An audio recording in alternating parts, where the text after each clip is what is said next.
On Monday, we talked about Uplift and its various ways one can interpret Uplift. And I know you had a lot of that information in the Tara Hunter reading, but it's really one of these sort of foundational issues for this class. I wanted to sort of labor over it for a while. Another foundational issue is one of those keywords I talked about on Monday, which is race management. Essentially, that's what this lecture today is about. This is a lecture looking at Booker T. Washington, W.E.B. Du Bois, and the politics of accommodation and assimilation. It is a debate that has manifested itself in many different forms, in different voices, throughout so much of the post-emancipation African-American experience, and it is a debate that's still with us today in ways that I'm pretty sure will be coming back into play on and off during the rest of this term. So, the historian in me always wants to contextualize. I want you to, and I'm not crazy about dates, but I want to give you a timeline. It's important for you to actually put down in your notes. I'm not putting it up on the screen because it would be a one-slide show, wouldn't make any sense. But understand this timeline. Generally speaking, at the post-emancipation moment, 1866 forward, you have the appearance of a range of Jim Crow laws separating the races. I can't tell you a specific start date because they vary by state, but it's important to know they start with miscegenation, this fear over black and white sex, black male and white females specifically. Now, there are laws against miscegenation at first. Then there are laws in some states about separating the races as far as education. Now we're going to actually have to educate these black folks. We can't educate them in the same space. And then within about a decade, now we're talking the mid-1870s, the laws start appearing separating the races in areas of public accommodation, transportation. And that's really where most people point to the start of most Jim Crow laws is around the mid-1870s. That's the first point in the timeline, the mid-1870s.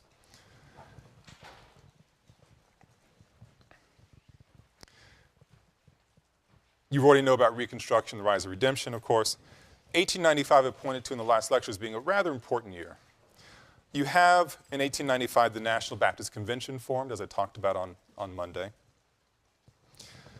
You have in that same year the great leader of the race, Frederick Douglass, dies, a major political figure in black and white America. You have also in 1895 Booker T. Washington, the subject of half of this lecture, giving his famous Atlanta Cotton Exposition address. So the National Baptist Convention is formed, Frederick Douglass dies, and Booker T. Washington rises in prominence, all in the same year. 1896, the National Association of Colored Women is formed. A group I canvassed in the latter part of on Monday's lecture. The same year, the Supreme Court offers its decision in Plessy v. Ferguson. More on that in today's lecture. In 1897, the American Negro Academy is formed. And in 1898, Alexander Crummell, with whom I began Monday's lecture, dies. So in this 3-year window, you have the assertion of religious and organizational and secular independence with the National Baptist Convention, the death of an icon, Frederick Douglass, the rise of another icon in Booker T. Washington, the formation of Women's Political Organizing Association and Social Organization, a very important Supreme Court decision, the founding of one of these elitist attempts to solve race problems, to uplift the race, and in 1898, the death of one of those icons representing elitism in the talented 10th. Undergirding all of that are these Jim Crow laws. So that's the context, the chronological context for today's lecture. Let me begin playing an excerpt. It's scratchy, I know. I'm going to just play about 45 seconds of it. But it is also kind of remarkable.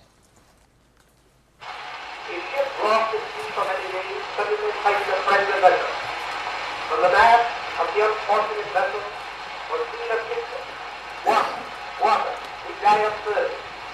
The answer from the slender vessel at once came back.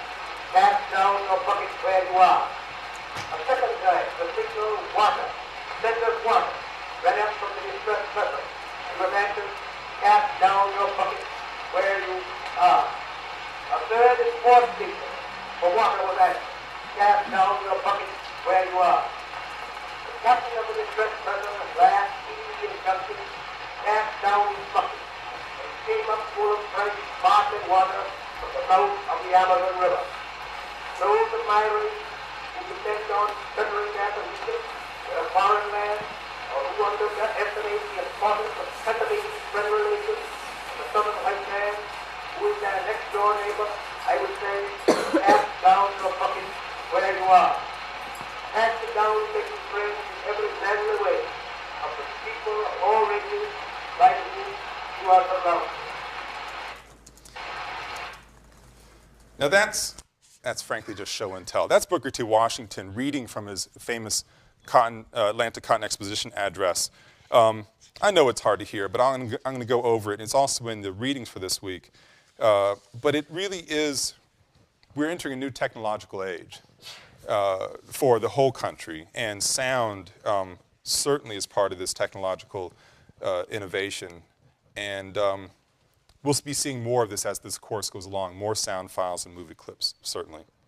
Now, again, I know it's in your reading, but it's important that we belabor part of the Cotton Exposition address because it sets up, it lays down sort of the political foundation for so much of the late 19th century political philosophy. The clip you just heard has Booker T. Washington saying, a ship lost at sea for many days suddenly sighted a friendly vessel. From the mass of the unfortunate vessel was seen a signal, water, water, we die of thirst. The answer from the friendly vessel at once came back, cast down your bucket where you are. Second time, the signal, water, water, send us water, ran up from the distressed vessel and was answered, cast down your bucket where you are. And a third and fourth signal for water was answered, cast down your bucket where you are. The captain of the distressed vessel, at last heeding the injunction, cast down his bucket and it came up full of fresh sparkling water from the mouth of the Amazon River. To those of my race who depend upon bettering their condition in a foreign land, or who underestimate the importance of cultivating friendly relations with the southern white man who is their next door neighbor, I would say, cast down your bucket where you are.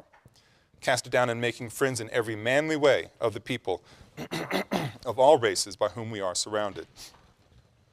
Cast it down in agriculture, mechanics, in commerce, in domestic service, and in the professions. And in this connection, it is well to bear in mind that whatever other sins the South may be called to bear, when it comes to business pure and simple, it is in the South that the Negro is given a man's chance in the commercial world. And in nothing in this exposition is this exposition more eloquent than in emphasizing this chance.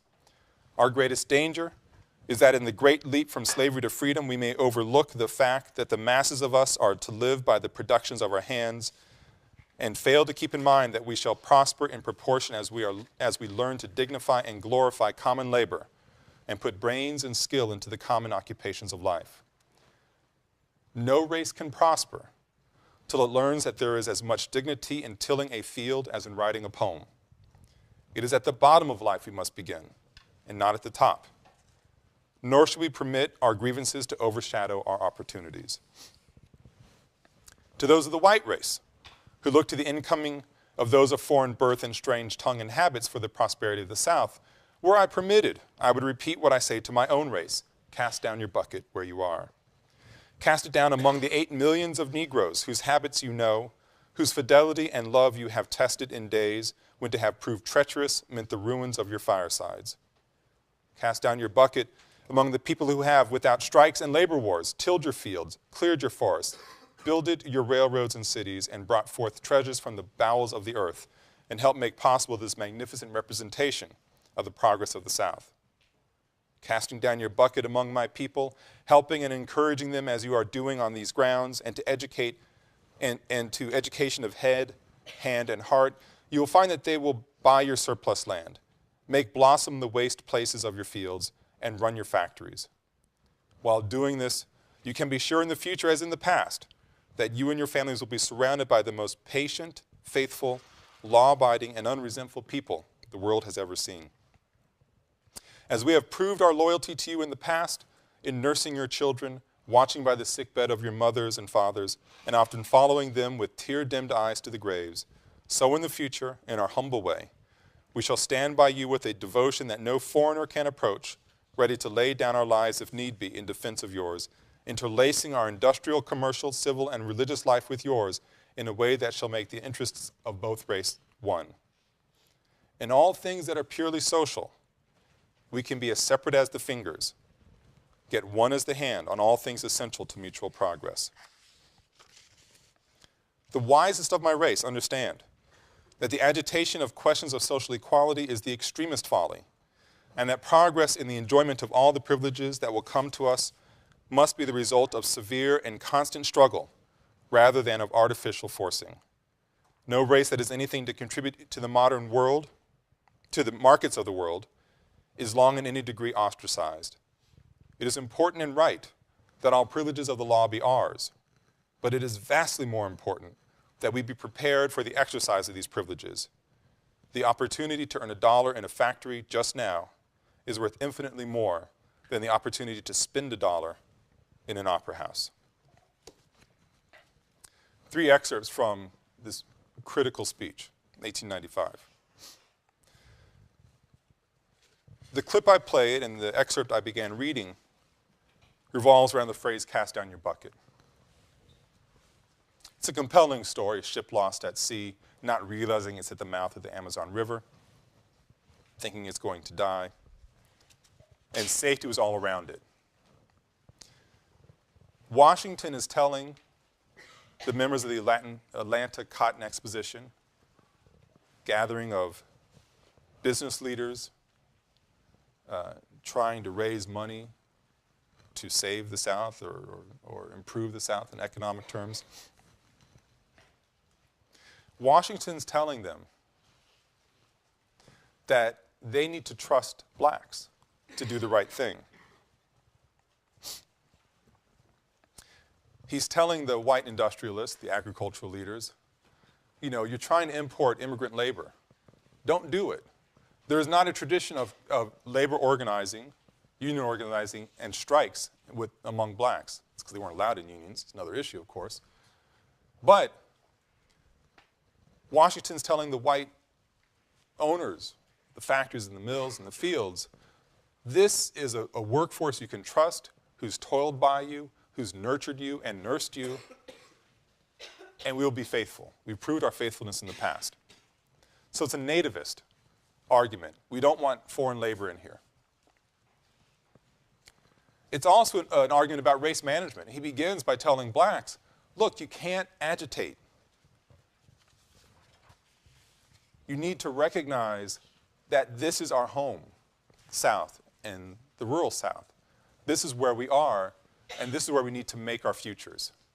And with patience and with time, as we prove our fidelity, we'll be able to demonstrate that we are worthy of buying that land, tilling our own fields, becoming economically independent. So he says himself, the wisest among my race understand that the agitation of questions of social equality is the extremest folly. It's a take it slow approach. Now, one other very important phrase to know from the Atlanta Cotton Exposition address is the sentence that in all things that are purely social, we can be as separate as the fingers, yet one is the hand on all things essential to mutual progress. Critically important sentence. And you'll start to see why. This is 1895. The next year, the Supreme Court hands down its decision in Plessy v. Ferguson. The majority of the court, in an 8-1 decision, holds the following. We consider the underlying fallacy of the plaintiff's argument to consist in the assumption that the enforced separation of the races stamps the colored race with a badge of inferiority. If this be so, it is not by reason of anything found in the act, but solely because the colored race chooses to put that construction on it. The majority claiming that separation of the races stamps the colored race with a badge of inferiority is all in the colored race's head.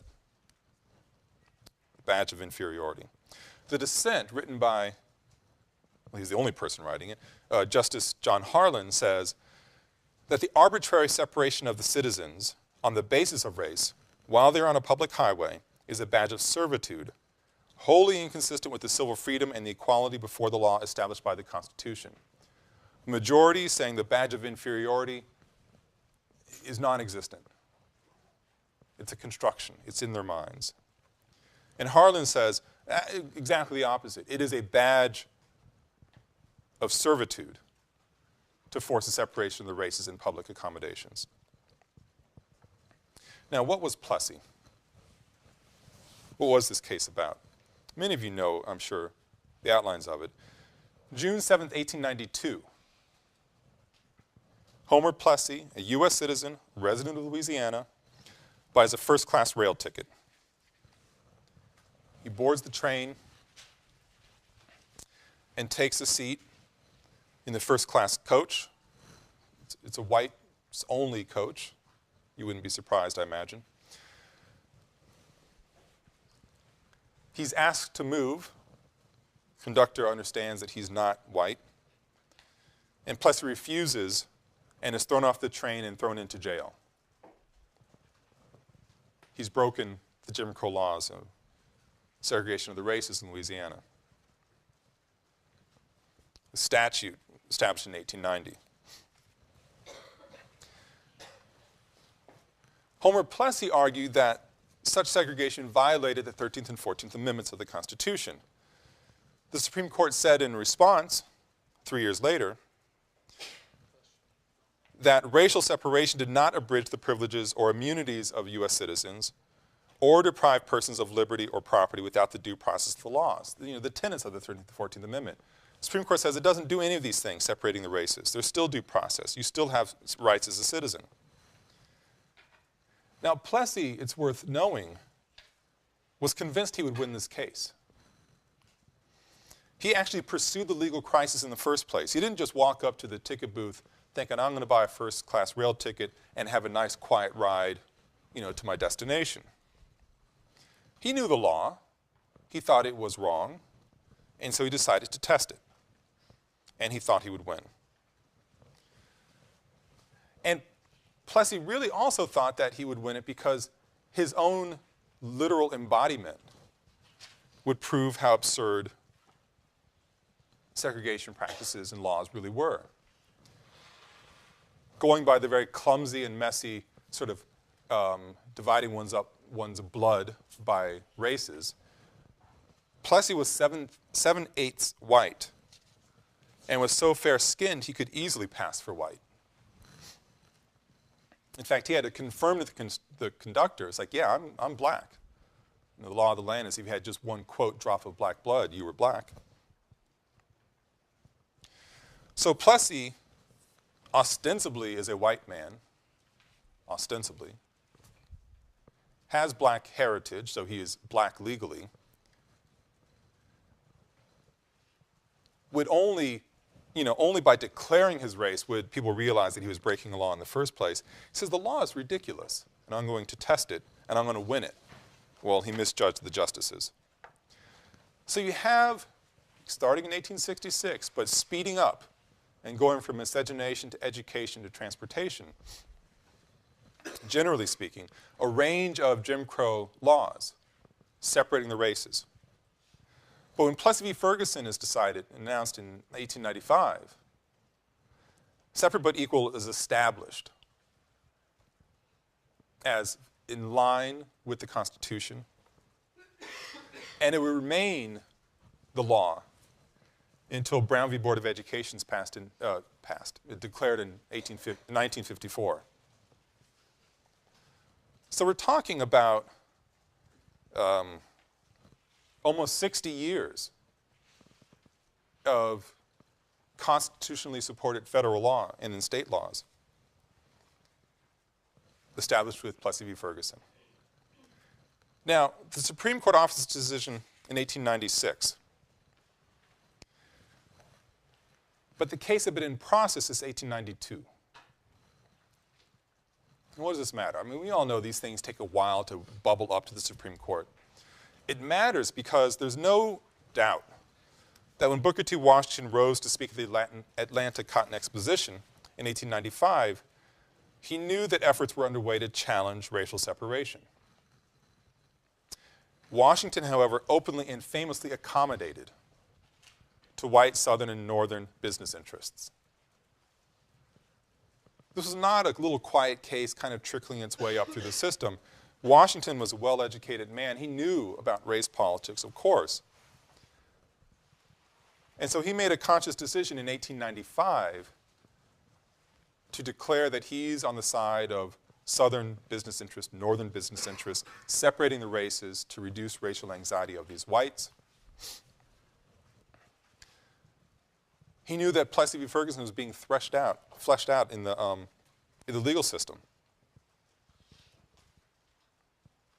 So when you take these two moments together, Washington's speech and Plessy, you can see that for many this embodies sort of the low point that I referenced in Monday's lecture, the low point of the post-emancipation African-American experience, certainly in the realm of political rights, equal rights, full citizenship rights. Now, it's pretty easy to launch into an extended critique of Washington, especially in light of the context of the era when he's giving this famous speech. But let me give you a bit of biography and put us in his shoes in a bit to see his worldview and see where we end up. Washington is born in 1856. He's born a slave. He worked as a child before emancipation and after emancipation. He knew his life was a life of work. He's out in the coal fields in West Virginia and then finds out about this school, this college called the Hampton Institute in the far east coast of Virginia. And he decides this is the place for him. And so he literally works his way there via odd jobs. He has no money. So he's working odd jobs to get some more money to find a way to get to the next way station before he finds himself in Hampton, Virginia, at the Institute. And he's working odd jobs there while in school. And at the end of the term, at the end of the school year, he worked his way back home, literally working his way back home. Through his labor and his intellect, he becomes the protege of the school's principal. Hampton, it's important to know, was an institute dedicated to vocational education.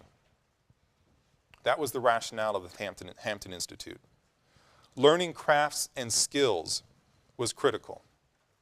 This is about how to become a better manager of crops, how to become an expert cabinet maker. It was about trying to develop technical expertise in agricultural endeavors, for instance. The idea of, high culture, elite refinement, these things could wait. In 1881, Washington is 25 years old, and with the support of his mentor at the Hampton Institute, establishes his own institute called the Tuskegee Institute. Now, Hampton and Tuskegee are still around today. They are very different than they were before. They were at this era. We're talking about the founding moments. So Washington establishes the Tuskegee Institute in Tuskegee, Alabama. And it's really quite remarkable. He's establishing something at the heart of white farming land in Alabama. And what you see in establishing Tuskegee is Washington's incredible skills at building coalitions, at not appearing threatening to a white elite or even white small farmers, yeoman farmers. He starts buying up land for this institute. He gets his first students, and they start building, literally building, this institute. And eventually Tuskegee, the institute, becomes the lifeblood of Tuskegee, the community. It becomes the economic engine of this town. And this, in a way, is a manifestation of Booker T. Washington's long-term strategy. I'm not saying Tuskegee was a racial oasis or that blacks were fully integrated, but through Washington's model, he economically integrated blacks into Tuskegee, the town. And this is his long-term plan. Eventually, blacks will get their full rights, but they do it through long, slow, hard work, through labor, and by becoming so economically vital to wherever they are, one could not help but strive to incorporate them into society. This very go-slow approach, Washington's great skills at interacting with and negotiating with white business leaders, results in he becomes the darling of the philanthropists and starts getting money thrown at him by especially northern business interests,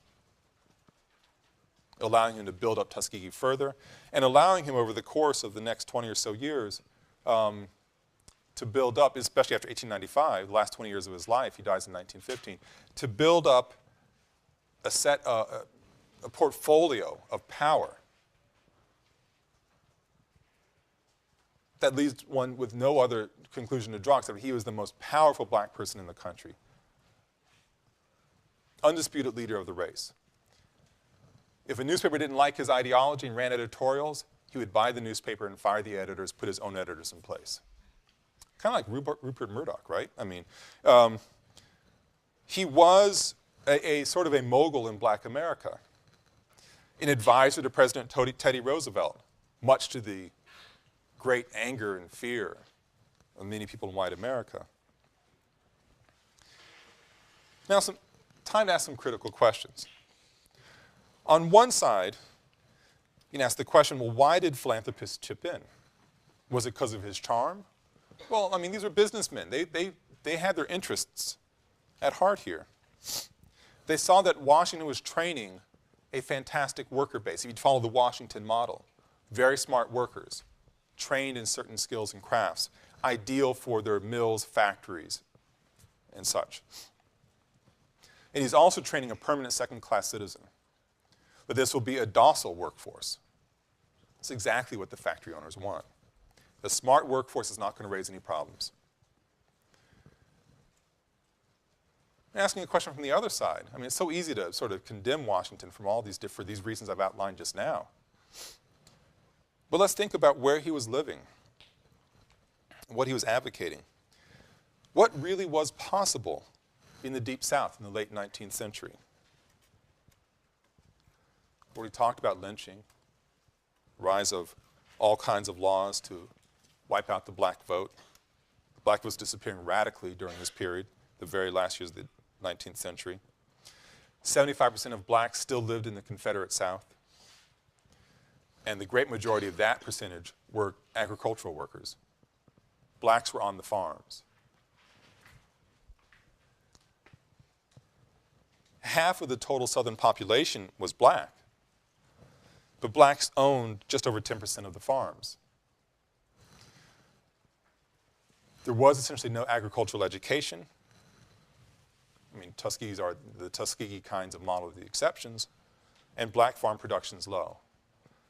So you have a population that is a aggrieved population politically, socially, economically, with very limited mobility, almost no mobility, living in a state, one could make the argument of terror.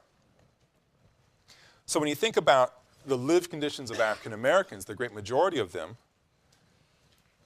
what were the alternatives? Except for try to find a way to develop economic independence and then in time become recognized as fully participating in the citizenship rights of the United States. What might have been a logical alternative? Well, the alternative to Washington and his accommodationist politics is embodied in W.E.B. Du Bois. Now, it's important to remember that Anna Julia Cooper joined the debate first, arguing in A Voice from the South, published in 1892, that the race would be saved by investing in higher education. This comes a full decade before Du Bois steps up to the plate and challenges Washington. But the fact is, for better and for worse, the debate has been crystallized into a Du Bois-Washington debate. Certainly Washington, because he was so powerful. And also certainly Du Bois, partly because of gender dynamics in our national culture, of course, but because the man plays central roles in many different moments of articulating shifting black politics over the course of the next 60 years. Du Bois's response to Washington was straightforward. He referred to the Atlanta Cotton Exposition address as the Atlanta Compromise. And he said in his very famous critique of Washington, and I quote here, that manly self-respect is worth more than lands and houses, and that a people who voluntarily surrender such respect or cease striving for it are not worth civilizing. Manly self-respect is the most important thing. It's more important than lands and houses. And if you don't have the courage to stand up to the system that's fighting, that's pushing you down, you're not worth civilizing. Now, this phrasing here is rather important. Harkening back to the last two lectures, manliness and civilization, Du Bois embodies this very elitist, Eurocentric worldview that supports a manly ideal and thinks it is the real goal to demonstrate one's capacity to act in a civilized fashion, to be civilized, if you're really going to have a chance at entertaining full citizenship rights. Du Bois challenged Washington's call for blacks to give up their political power, their insistence on civil rights, and their desire for the higher education of black youth. Du Bois advocated that the talented 10th, this idea he developed from Henry Morehouse, advocated that the talented 10th be educated at the finest institutions in order to save the race. Now, why is Du Bois so invested in this agenda? Mainly because it reflected a large part of his own life experience. And a glance at his biography makes this much clearer. Du Bois was born in 1868 in Great Barrington, Massachusetts, just about an hour and a half from here. And he's beginning to be recognized, actually, in Great Barrington for being one of his more famous sons, as the phrase might be. He goes to college in the South at Fisk University in Nashville, and he gets his PhD at Harvard in 1895, again that important year, after having studied for some time at Berlin. He publishes the groundbreaking sociological study called The Philadelphia Negro in 1898, I believe, essentially creating the field of urban sociology in the process. And he helps establish the American Negro Academy. So just in the moment when Booker T. Washington is rising up with and bursts onto the national scene with his Atlanta Cotton Exposition address, Du Bois is getting the finest education in the world, quite literally, gets his PhD, the very first generation of African Americans to get that degree, establishes the field of urban sociology, helps establish the American Negro Academy, and then starts an academic career for the very first phase of his life, teaching at Atlanta University. So Du Bois espouses and embodies the value of higher education and the role that the black intellectual would play in the salvation of the race. He was, at the time, one of the most educated, highly educated people in the world. And he had a very full sense of his own talent. The man had an ego bigger than this room, and his sense of value to the world. He really believed that politically and intellectually engaged scholars were the very best people to interpret the white European world. Again, that idea of that's where the seat of civilization is. And you can see this belief manifested or in the pages of what people regard as Du Bois's great classic of The Souls of Black Folk. How many of you have read The Souls of Black Folk? Just a handful, well, more than a handful, about a sixth of you, a fifth of you, a sixth of you, or read in it. Maybe more hands would go up. It's really amazing because when I started grad school, I went to grad school here, I was introduced to Du Bois and Souls of Black Folk in the spring of my first year in grad school. He wasn't part of the undergraduate curriculum except in just a few kind of strange places. Now it's the undergraduate curriculum like crazy, and I understand it's even being taught in some high schools. I mean, this is a radical change in just 20 years in terms of Du Bois being brought back into our national narrative. Now, Souls of Black Folk, you have an excerpt from it in the Marable and Molling's reader. I'm not going to belabor the history of that really remarkable book, but I do want to focus on one quick passage, really about the most cited passage of the entire book. And it's a passage that refers to the conundrum of double consciousness. In Souls of Black Folk, Du Bois recounts his youth growing up in a diverse community where he never felt the sting of race until his adolescence. This very famous moment when his Valentine's Day card that he was giving to a young woman was refused. He wrote about this dawning awareness of the racial differences in his community and his own physical appearance. And he said that this awareness amounted to, or he equated it to, a veil that separated the races.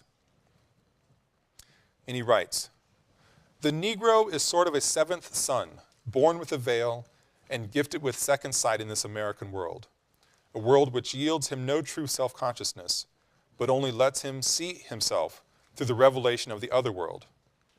It is a peculiar sensation, this double consciousness, the sense of always looking to oneself through the eyes of others, of measuring one's soul by the tape of a world that looks through the, excuse me, I skipped a line here. It is a peculiar sensation, this double consciousness, the sense of always looking to oneself through the eyes of others, of measuring one's soul by the tape of a world that looks on in amused contempt and pity. One ever feels his two-ness, an American, a Negro, two souls, two thoughts, two unreconciled strivings, two warring ideals in one dark body whose dogged strength alone keeps it from being torn asunder." Veil separating the races.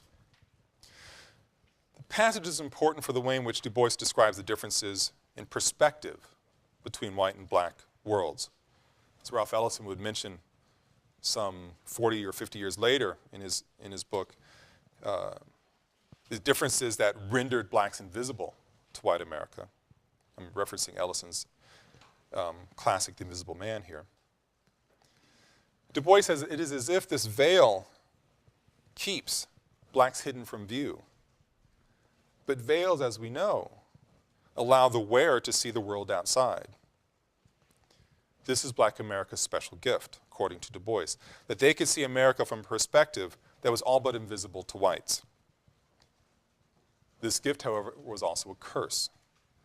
It kept blacks removed from the daily commerce of culture, society, politics, economics, and so forth. Now, why do I linger on this point? I linger on it because it gets to the heart of the problem that Du Bois felt that black scholars like himself had to deal with. They were best positioned to solve these problems, and yet they couldn't be heard and couldn't be seen by the white world. But they were the best positioned to interpret those worlds to each other. And in this way, Washington and Du Bois are actually quite alike. They both sought to be interpreters of the black experience to white America. They both sought in some ways to control the means of access of each racial cohort to the other. In the long run, many of their goals were the same. Their means, however, were profoundly different. It's important to say here that Washington was a rather complicated figure. Washington was very publicly in support of the separation of the races, accommodating to northern white business interests. As I mentioned before, owned all these newspapers, would control them if they said anything bad about him.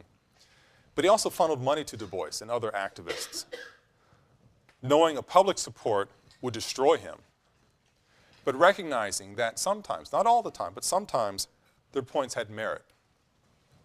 And so he would actually give Du Bois, who had no kind of resource like that, give Du Bois through third parties resources to continue the battle. But in the arena of public engagement, public political engagement, these two could not have been more different. You can see this in high relief when, in 1905, 2 years after Souls of Black Folk was published, when Du Bois and other college-educated black professionals meet at Niagara Falls. Now, they're meeting on the Canadian side, not the New York side, which they intended to do, since the New York side refused them lodging. But these educated black men and a few women, Ida B. Wells is one of them, come together to form an organization that was dedicated to full citizenship rights for black America.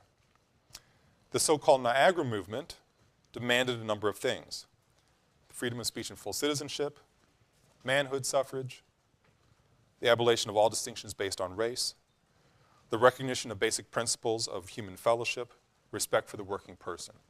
I went through that quickly. It's in the Reader, the manifesto, the Niagara movement's call to arms.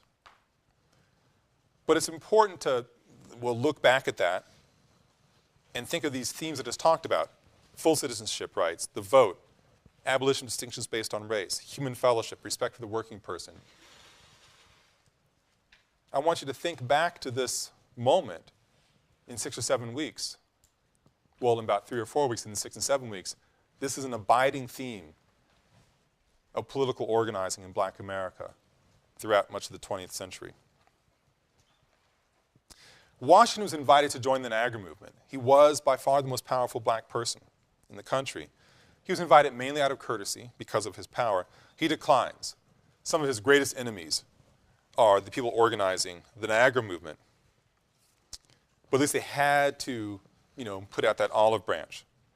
But again, Washington knew he would lose his white support base if he made that move. The Niagara movement meets annually until 1909. That year, some members of the group were invited to a national conference on contemporary race relations and the struggle for civil rights.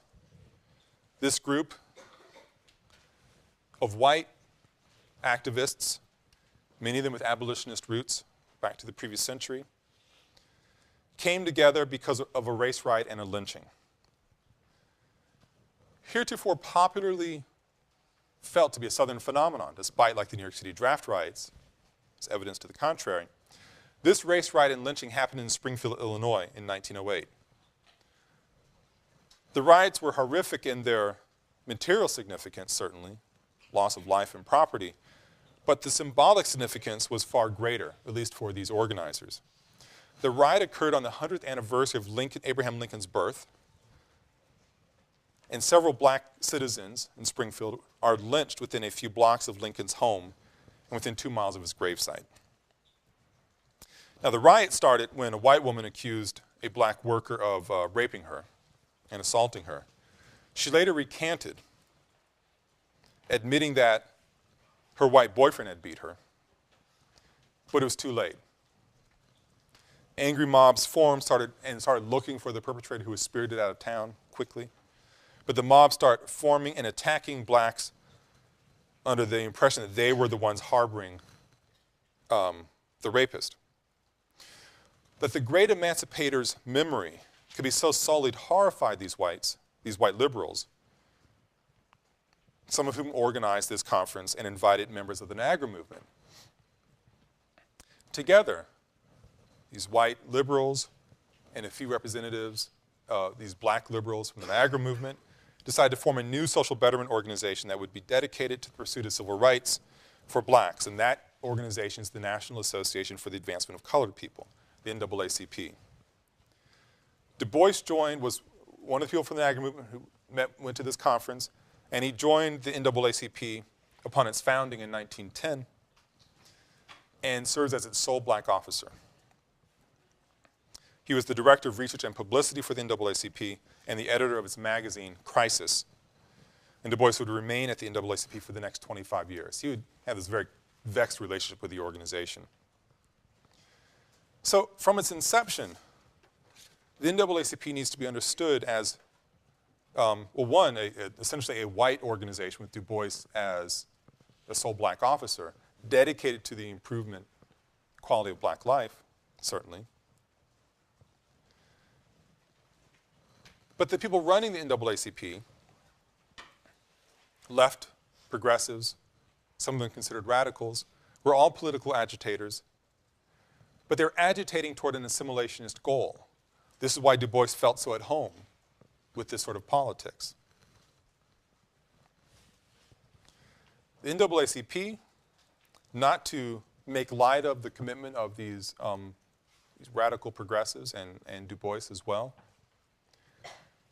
agitating towards assimilation, believed that with the proper amount, type, and style of agitation, blacks would eventually integrate into white society, economy, and politics. Now, the phrasing of that is very important, that blacks would integrate into white society, economy, and politics. The process would not work in reverse. So just as we can, get worked up perhaps about Washington's accommodationist politics and say, really down for the idea of, Du Bois's, radical politics and assimilationist ideals, you need to also be aware of what the assimilationist ideals were about. Blacks would integrate into white society, a society that was civilized, and that was a descendant of the height of civilized culture in the world, and that's Britain. These are complicated narratives. But we can ask really interesting or because they're complicated, we can ask really interesting questions. Sort of such that, when all is said and done, with Washington's politics being open for critique, is it easy to let the Niagara movements or the NAACP's politics be free from critique? There's plenty of criticism to be thrown around and lots of critical questions to ask, and we'll start asking those questions in the section and in the weeks to come. Thanks very much. Have a great weekend.